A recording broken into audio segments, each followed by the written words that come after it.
Salam Bapak Ibu dan saudara-saudara yang terkasih sekalian.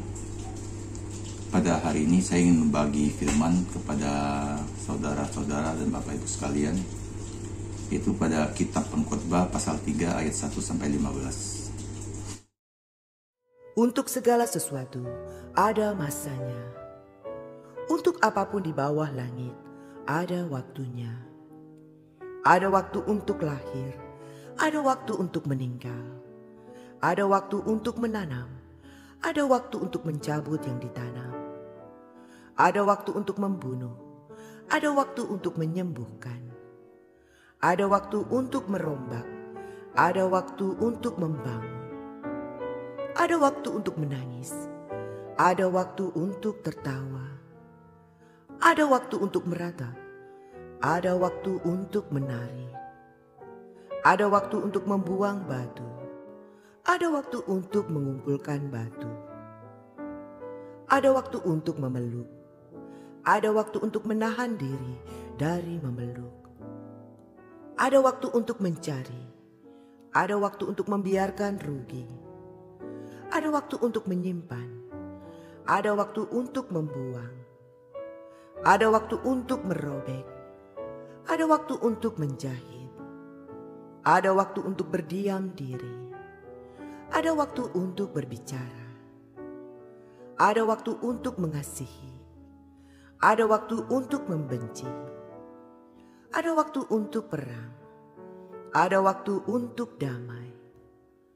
Apakah untung pekerja dari yang dikerjakannya dengan berjerih payah? Aku telah melihat pekerjaan yang diberikan Allah kepada anak-anak manusia untuk melelahkan dirinya. Ia membuat segala sesuatu indah pada waktunya. Bahkan ia memberikan kekekalan dalam hati mereka. Tetapi manusia tidak dapat menyelami pekerjaan yang dilakukan Allah dari awal sampai akhir. Aku tahu bahwa untuk mereka tak ada yang lebih baik daripada bersuka-suka dan menikmati kesenangan dalam hidup mereka. Dan bahwa setiap orang dapat makan, minum, dan menikmati kesenangan dalam segala jerih payahnya. Itu juga adalah pemberian Allah. Aku tahu bahwa segala sesuatu yang dilakukan Allah akan tetap ada untuk selamanya. Itu tak dapat ditambah dan tak dapat dikurangi. Allah berbuat demikian supaya manusia takut akan Dia. Yang sekarang ada, dulu sudah ada, dan yang akan ada, sudah lama ada. Dan Allah mencari yang sudah lalu. Apabila kita memperhatikan teks pokok kita pada hari ini, ada sebuah kalimat penting yang kerap kali kita sebagai pembaca tidak memperhatikan atau anggap baca sekilas doang. Untuk apapun di bawah langit ada waktunya. Salomo sangat jelas menyatakan itu. Untuk segala sesuatu ada masanya. Artinya apa? Artinya tidak ada yang abadi di dunia ini. Segala sesuatu yang terjadi dalam kehidupan kita bisa berubah. Salomo juga menambahkan, ada waktunya untuk lahir, ada waktunya untuk meninggal. Ada waktunya untuk menanam, ada waktu untuk mencabut tanaman juga. Satu kata kunci yang bisa kita lihat dalam kitab Pengkhotbah ini ada di pasal 3 ayat 19, yaitu kesia-siaan. Seperti asap yang bisa kita lihat namun tidak bisa kita dapat. Seperti angin yang dapat kita rasa, yang kita hirup, yang kita rasakan setiap harinya, namun tidak bisa kita ambil. Pengkhotbah juga mau menyadarkan kita bahwa seperti itulah kehidupan di dunia ini.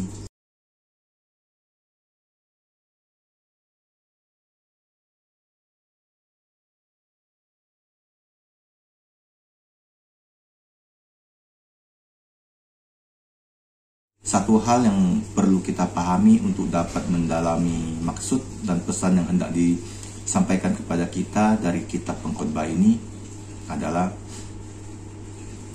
Satu, segala sesuatu ada waktunya. Ada waktu untuk lahir, ada waktu untuk mati. Ada waktunya untuk menangis, ada waktunya kita tertawa juga. Ada waktu untung, ada waktu rugi. Semua ada waktunya, yang kadang terjadi tanpa kita duga-duga. Hal yang membahagiakan bisa datang dengan tiba-tiba. Namun sebaliknya juga, duka cita juga bisa datang dengan tiba-tiba. Maka dalam menjalani hidup ini perlu ada keseimbangan. Seperti timbangan yang beratnya sama di kedua sisi. Jika kita berjalan tidak seimbang, maka kita akan jatuh. Bagaimana agar kita dapat menjalani hidup kita ini dengan seimbang dalam setiap situasi? Kalau saya bilang, kita harus belajar menerima kenyataan yang terjadi dalam hidup kita ini. Kita tidak bisa mengendalikan hidup kita ini, sangat kompleks. Tetapi kita bisa mengendalikan diri kita dalam menghadapi setiap kenyataan hidup yang ada di depan kita ini, yang terjadi dalam hidup kita. Jika kita sedang bahagia, ya lakukanlah dengan sewajarnya. Ya kalau bisa berbagi. Tidak harus berlebihan juga sampai-sampai itu menjadi alat bagi kita untuk tinggi hati, sombong, memamerkan apa yang kita punya, apa yang kita dapat. Namun terimalah dengan wajar juga, sewajarnya aja kalau saya bilang sih. Plus harus tahu mengucap syukur kepada Tuhan, karena apa yang kita dapat itu semua berasal dari Tuhan. Demikian juga sebaliknya. Kalau ada duka cita yang datang, hadapilah dengan sewajarnya juga. Tidak ada gunanya juga kita menyikapinya secara berlebihan, merajuk, menjerit-jerit apa sampai gimana, nggak perlu juga kalau saya bilang. Tetapi sewaktu duka cita itu datang, ingatlah kepada Tuhan, berserahlah semuanya kepada kuasa Tuhan.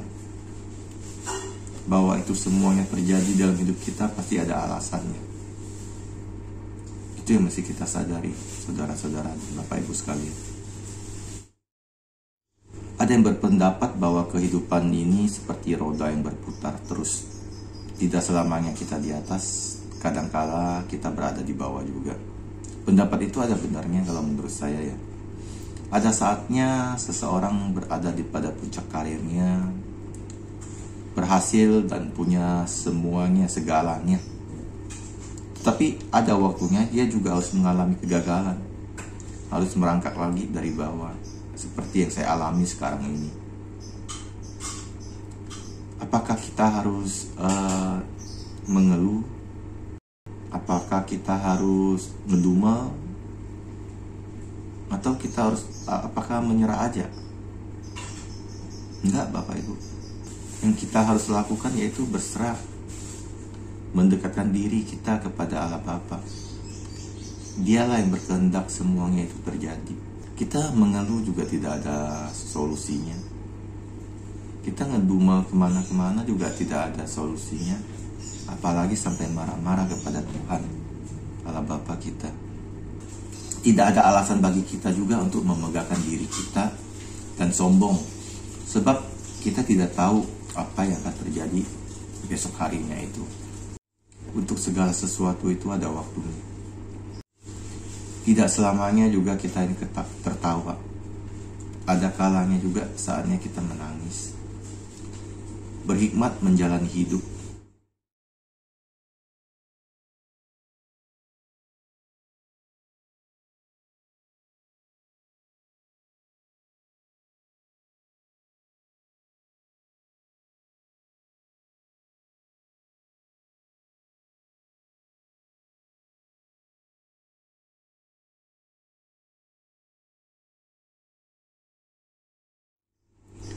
Iman pengharapan kita kepada Tuhan yang tidak akan mengecewakan hidup kita.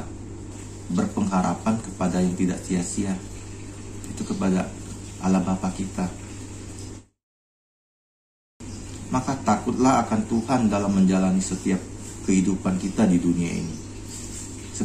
Seperti di kitab Amsal pasal 9 ayat 10 yang menyatakan permulaan hikmat adalah takut akan Tuhan.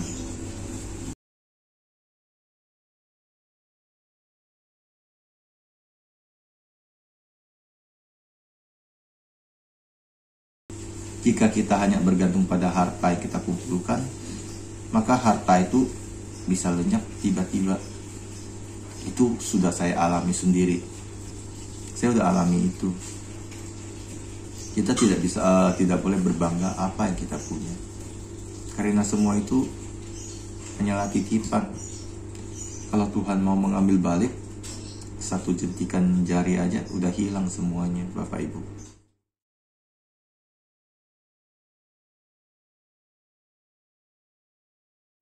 Jika kita menggantungkan diri kita kepada kekuatan kita, besok kita juga nggak tahu apa yang akan terjadi, Bapak Ibu sekalian.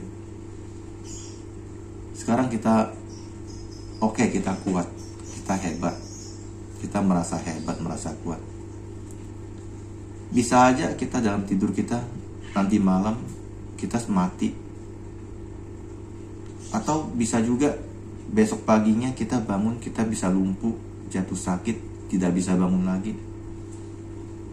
Apa yang kita bisa banggakan? Jika kita menggantungkan diri pada pikiran kita, bisa juga besok pagi kita bangun, kita pikun, Bapak Ibu, diserang penyakit pikun, lupa segalanya.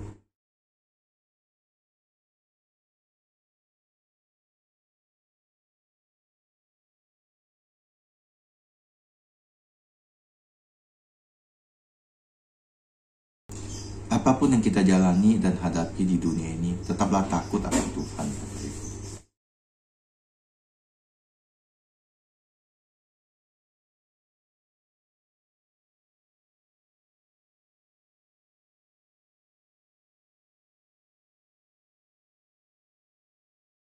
Sebab kita tidak bisa paksakan apa yang kita kehendaki, maka itu akan terjadi. Tidak akan, Bapak Ibu. Tidak bisa begitu, Bapak Ibu. Cara jalannya bukan begitu. Waktunya kita sukses, waktunya kita harus mulai lagi dari bawah, waktunya kita bahagia, waktunya kita mesti bergumul dalam masalah. Semua ada waktunya. Itu semua sudah diatur oleh Tuhan buat kita, Bapak Ibu. Sebagaimana dikatakan dalam ayat 11 bahwa Tuhan akan membuat segala sesuatu indah pada waktunya. Jadi Tuhan yang menentukan, bukan kita, Bapak Ibu. Segala sesuatu sudah ditentukan oleh Tuhan buat kita dalam hidup kita ini. Seperti di kitab Pengkhotbah pasal 9 ayat 12 juga mengatakan, karena manusia tidak mengetahui waktunya,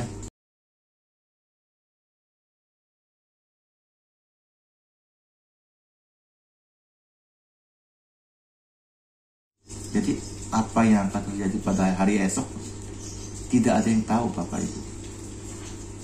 Kita tidak tahu. Jangankan hari esok, 1 menit ke depan apa yang akan terjadi juga kita tidak tahu, Bapak Ibu sekalian. Kita harus percaya bahwa segala sesuatu itu yang terjadi dalam hidup kita itu diizinkan terjadi. Itu pasti ada alasannya, Bapak Ibu. Dan seperti yang katakan Salomo tadi, semua itu pasti akan indah pada waktunya. Semua itu ada alasannya dalam hidup kita.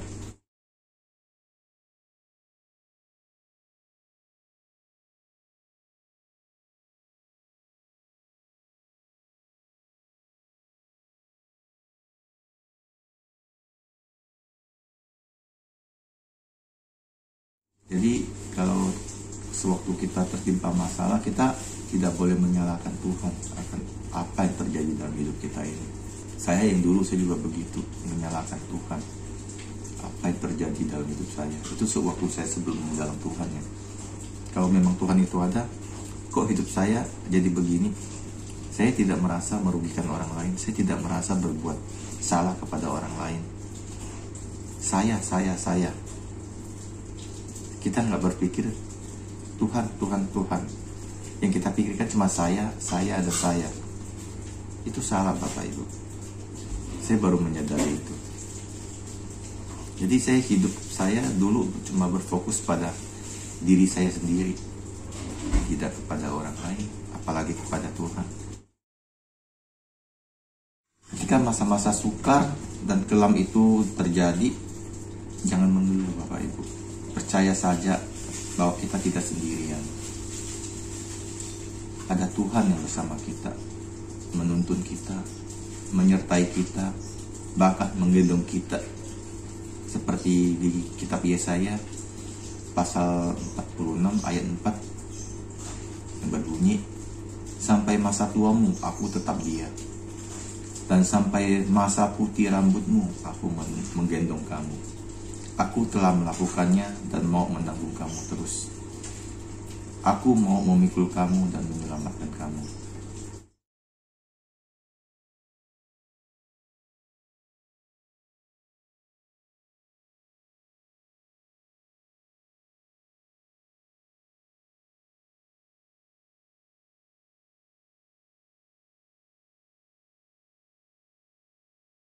Sebagai ayat penutup, sebab di luar aku kamu tidak dapat berbuat apa-apa. Yohanes 15 ayat 5.